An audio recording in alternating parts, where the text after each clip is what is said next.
looking for something to create in the theatre and looking for something to create in movies? Okay, I'm not sure if I can answer that question fully, but I can answer it for film, okay? Sure. I think filmmaking is very, very difficult. It's very, very, very expensive. And really it's a labor of love. It's like really having a child. You know, you think that twice, 3 times, 4 times, 5 times before you decide when to have your next baby, right? Because there's so much responsibilities tied with it. I think with film also, as an artist, one has a responsibility because you're putting something out there which may last forever. Which may last forever. It will last well, forever. as much as technology, I don't know much about the gelatin or whatever it is, but film has a possibility of lasting forever. So way after we're all dead and gone, the film may still be there. And anyone picking up that film, a student at a university, or, I'm also actually I also discovered recently that Forever Fever is being studied at all the polytechnics and universities. I was really surprised. I met a history lecturer in NUS, and she said, she just asked 400 of her students to watch the film and write an essay about Forever Fever. So I said, why are you teaching it in the history faculty?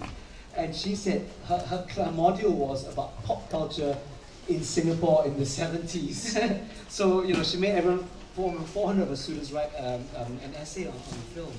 So that made me realize, how important films are, because films, like books to a certain extent, can last forever, long after I'm gone. And so, whatever I put out there, my responsibility as an artist is to do something with integrity, and to do something which will last, something obviously with a universal theme, hopefully, something which will connect and engage with my audience. And it may not be successful today, but certainly it is a document of a period of Singapore.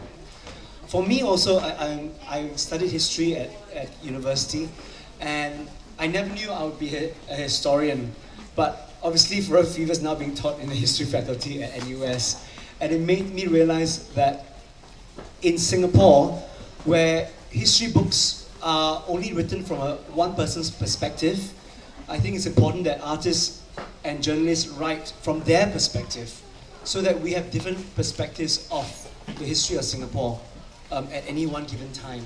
So I feel that, I told my parents, after I found out that the film was being taught at the history faculty, I said, oh, actually, Mom and Dad, you didn't waste your school fees on me, because, my films have become like history books. And I hope that, and I think that the Blue Mansion will also be studied at polytechnics and NUS long after I'm dead and gone. So yes, I think films, you really have to take care, and that's why it's taken me such a long time. I think it's important to say something which is universal, but also which is pertinent to the society at any given point. Yeah. So.